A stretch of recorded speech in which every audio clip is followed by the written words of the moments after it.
반갑습니다. 사랑하는 해운대 중일교회 성도 여러분, 이 한 주간도 하나님의 은혜 가운데 지내신 줄 압니다. 오늘도 하나님의 말씀 가운데 우리가 은혜를 나누는 귀한 시간입니다. 오늘은 사랑은 모든 것을 바라며 모든 것을 바랍니다. 이런 말씀을 가지고 이제 은혜를 나누겠습니다. 고린도전서 13장 7절 말씀을 읽어 드립니다. 사랑은 모든 것을 참으며 모든 것을 믿으며 모든 것을 바라며 모든 것을 견디느니라. 여러분, 모든 것을 믿어준다는 말과 모든 것을 바란다는 것, 믿음과 소망은 아주 밀접한 관련을 가지고 있습니다. 믿기 때문에 반갑습니다. 해운대 중일교회 성도 여러분, 이 한 주간도 하나님의 은혜 가운데 살아오셨을 줄로 확신합니다. 앞으로 또 한 주간도 믿음으로 우리 함께 살아가도록 하십시다. 오늘은 이제 사랑은 모든 것을 바랍니다. 그런 제목을 가지고 말씀을 전하겠습니다.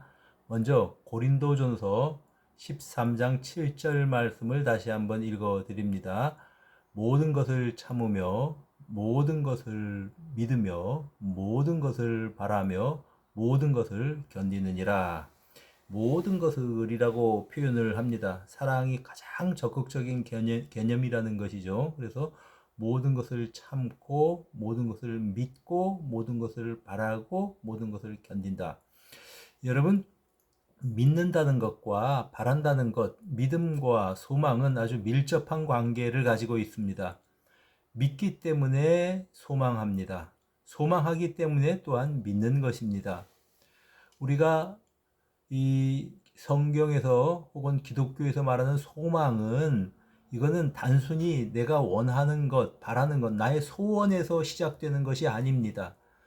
세상 사람들이 말하는 소망은 내 소원에서 시작됩니다. 그래서 이제 내가 원하는 일들이 있으면 이 일들이 그대로 이루어졌으면 좋겠다. 이것을 소망이라고 생각을 하죠. 또는 이 소망이 반드시 이루어질 것이라고 강하게 생각하는 사람들은 낙관적으로 살아갑니다. 그러니까 그런 사람은 굉장히 낙천적인 사람이다. 우리가 이렇게 말할 수 있을 것입니다. 그런데 이 우리가 말하는 소망은 하나님을 믿기 때문에 바라는 겁니다. 하나님이 나를 사랑하십니다. 그리고 그 사랑을 내가 확신하기 때문에 내 마음의 소원들이 하나님의 뜻에 합당하다면 이루어 주실 것이다. 이렇게 생각을 하는 것이 우리의 소망이라고 하는 말입니다.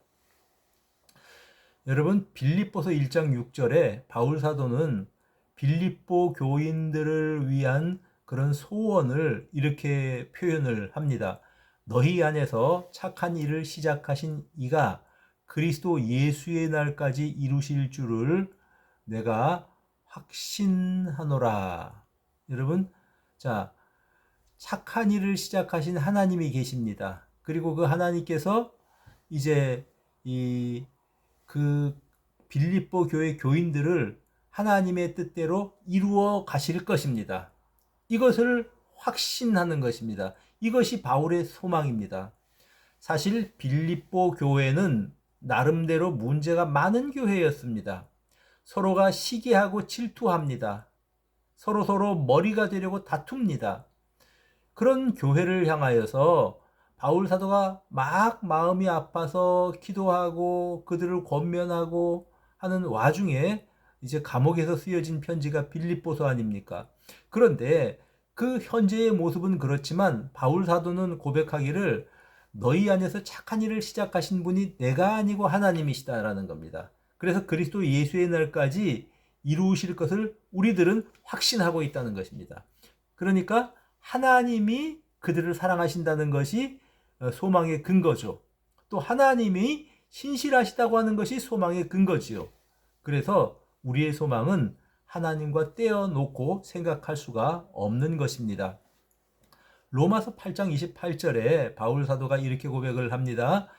우리가 알거니와 하나님을 사랑하는 자, 곧 그 뜻대로 부르심을 입은 자들에게는 모든 것이 합력하여 선을 이루느니라. 인생을 살아가다 보면 슬픈 일이 있고 기쁜 일도 있습니다. 어려운 일도 있고 쉬운 일도 있습니다. 많은 일들이 내 주변에 엉켜 있지만 이 모든 것들이 다 합력해서 마치 한 편의 모자이크를 만드는 것처럼 하나님께서 선하게 만들어 가신다고 확신하는 겁니다. 그러니까 이렇게 낙관적일 수 있는 이유는 하나님의 사랑을 믿기 때문이요. 하나님의 진실하심을 믿기 때문입니다. 또 다른 한편으로는 이는 하나님의 약속을 믿기 때문이다. 이렇게도 표현할 수 있습니다. 모든 것을 말하는 이유가요.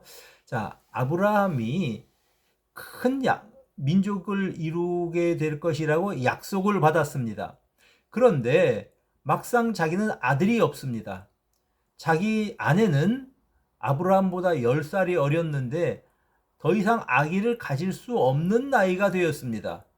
하나님은 큰 민족을 이루게 하시겠다고 말씀하셨습니다. 그러니 하나님의 말씀과 아브라함의 상황은 서로 모순되었습니다. 그런데 이런 아브라함이 어떻게 이제 하나님을 신뢰했는가라고 하는 것을 로마서 4장 18절에 이렇게 말씀합니다. 아브라함은 바랄 수 없는 중에 바라고 믿었다. 자, 바랄 수 없는데 믿었습니다. 무엇을 믿었습니까? 내 후손이 큰 민족이 되겠다. 이 약속을 믿었다는 겁니다. 아무리 생각해봐도 어떤 방법으로 그 약속을 성취시키실지 이해가 안 되지만 하나님이 말씀하셨기 때문에 될 것이다. 이렇게 믿었다는 겁니다. 그래서 이제 이 로마서 4장 19절에 100세나 되어 자기 몸이 죽은 것 같고 사라의 태가 죽은 것 같음을 알고도 믿음이 약해지지 않았다. 그런 상황에서도 믿고 의지했다는 말입니다. 결국은 하나님께서는 기적을 통해서 그들에게 자녀를 주셨습니다. 그게 이삭입니다. 아브라함이 하나님의 선하심을 인정했습니다. 하나님의 신실하심을 믿었습니다. 그의 약속이 분명한 것을 믿었습니다. 그래서 그는 그 상황 가운데에서도 아들이 주어질 것이다. 아들을 주실 것이다 라고 바랐던 것입니다. 소망했던 것입니다. 한 가지 예를 더 들어볼까요? 여러분, 한나라고 하는 여인을 잘 아실 겁니다. 자녀가 없습니다. 남편이 이제 이 부인을 둘 두었기 때문에 서럽게 이렇게 마음에 상처를 입습니다. 아이도 못 낳는 여자, 하나님의 은총이 없는 여자, 얼마나 한나의 마음을 격분시켰습니까? 자, 그런데 한나가 성전에 가서 막 기도하죠. 하나님, 나에게 아들을 주시면 내가 하나님께 바치겠습니다. 기도하는 모습을 보고 엘리 제사장이 와서 자초지종을 그녀에게 다 듣습니다. 그리고 나서 하는 말이 평안히 가라, 이스라엘의 하나님이 네가 소원한 것을 이루시기를 원한다. 자, 이 말을 듣고 한나의 얼굴에 근심빛이 없어졌다고 성경이 증거합니다. 수심이 없었습니다. 지금은 자녀가 잉태된 것도 아닙니다. 그런데 지금 제사장이 하는 말이 이스라엘의 하나님이 너의 소원 들어주시기를 원한다. 그녀는 이 말을 하나님의 말로 받았습니다. 그러니까 엘리의 말은 한나에게는 하나님의 말씀이었습니다. 그리고 나서는 걱정빛이 하나도 없었어요. 그리고 하나님께서는 그녀의 믿음을 보시고 아들을 주셨는데 사무엘입니다. 여러분, 그러므로 우리의 소망은 하나님의 사랑, 그리고 하나님의 진실하심을 의지하기 때문에 우리가 가질 수 있는 소망이다라고 하는 것입니다.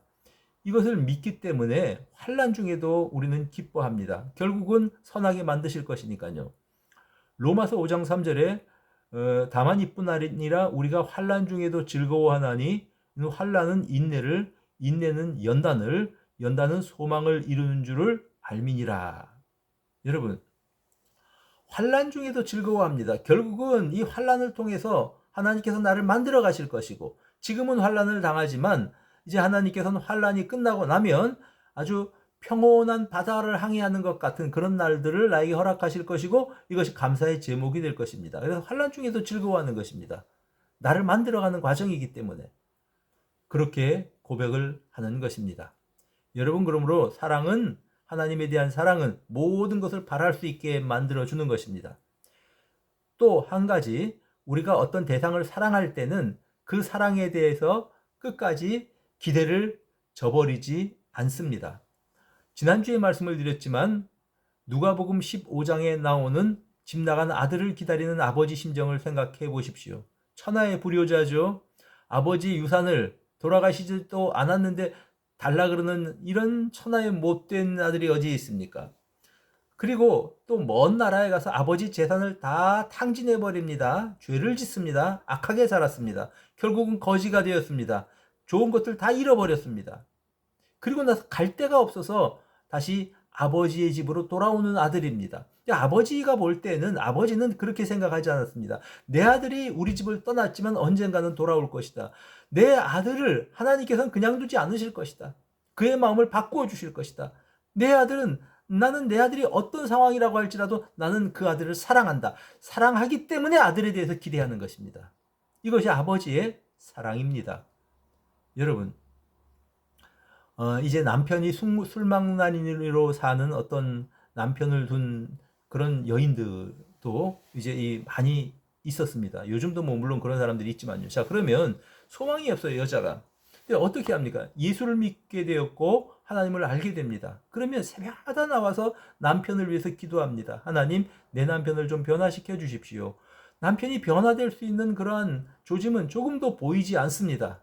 남편은 여전히 술망나니로 살고 때로는 폭행을 일삼고 때로는 욕설을 퍼붓습니다. 그런데 그 매일 새벽에 나와서 변화시켜달라고 기도합니다. 주변 사람들은 말합니다. 이혼하라고 말합니다. 그 사람 인간이 될 그런 사람이 아니다. 그냥 포기해라. 그렇게 이야기합니다. 그런데 포기할 수 없습니다. 왜냐하면 남편은 이제 나의 사랑이기 때문에 그렇습니다. 계속 기도하는 거죠. 그리고 기도하면서 기대하는 겁니다. 뭘 기대합니까?